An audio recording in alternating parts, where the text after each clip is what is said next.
video, we examine the behavior of capacitors. So let's first examine the relationship between the charge Q and the voltage that is being applied to the capacitor. So let's say we have a capacitor. So the voltage across it is identified as V sub C. And let's say this capacitor is being connected directly to the voltage source V sub S. Now, if we do this, um, the capacitor will actually charge immediately with a Q equals to the relationship that we have covered earlier, which is C times the voltage applied to the capacitor. So since V sub C is equals to V sub S, so we have the Q there stored in the capacitor as C V sub S. Now let's say we charge the capacitor via a resistance.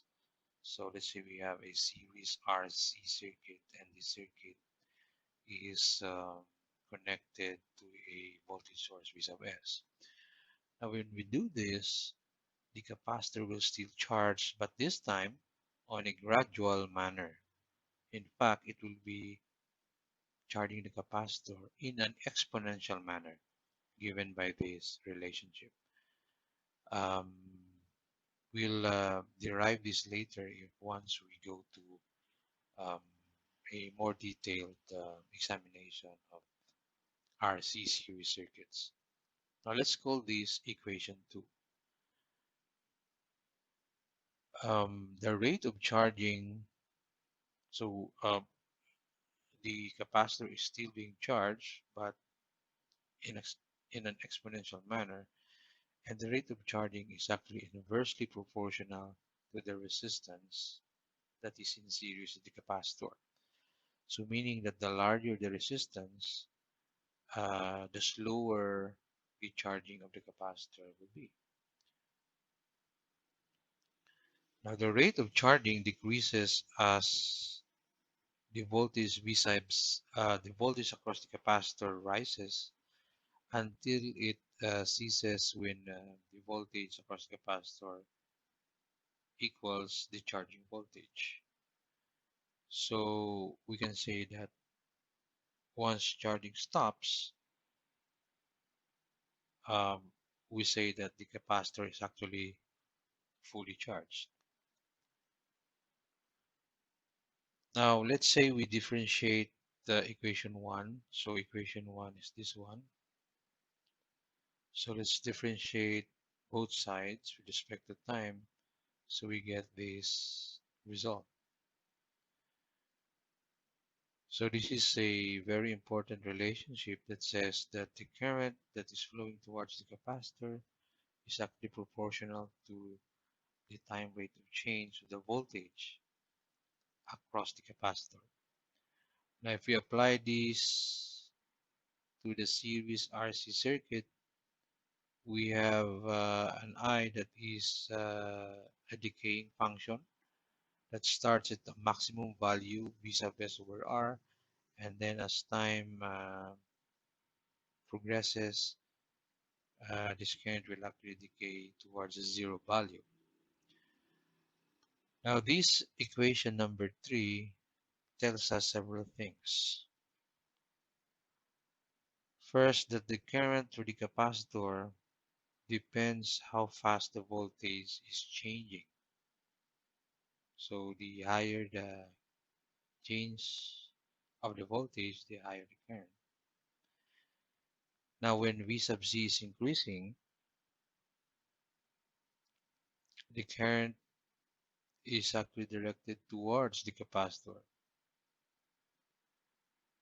That has a magnitude that is proportional to how fast that V sub Z is changing or increasing in this case. When V sub C is decreasing, or that is we have a negative slope, that means the current is actually flowing away from the capacitor.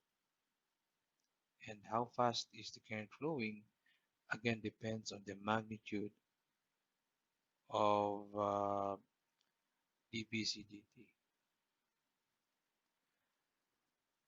Now, this equation 3 also shows us that the the voltage V sub C across the capacitor cannot change abruptly. So let's say it changes from a particular value and then changes immediately to zero. That cannot happen because that would mean that the slope will actually be very high. Ideally, it can be infinite. And that means uh, I must be very high as well, as shown by equation 3, or ideally infinite, which is impossible to happen. Now, for the current voltage relationship, uh, we can also solve for the voltage across given a current function. Um, and if we simplify this, so the voltage is actually equals to the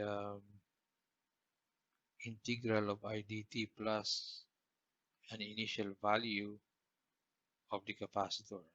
So initial voltage of the capacitor.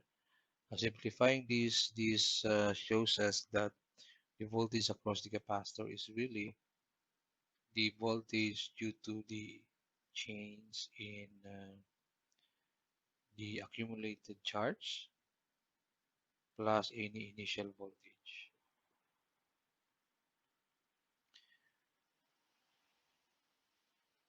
For the power and energy, um, the power absorbed or released by the capacitor uh, st still follows the equation for power. So we simply multiply the voltage and the current. But since current is C dV C dt, we can use this and plug this into the equation for power.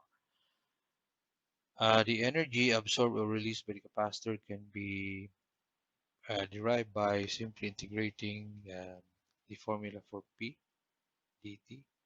So since P is given by this one, we can use this and plug it here, and you will get 1 half CVC squared. And since we have a relationship Q equals CVC, we can also express the energy absorbed or released by the capacitor in terms of the Q that is being stored by the capacitor. So in our next video, we're going to give some examples on how this behavior can be analyzed.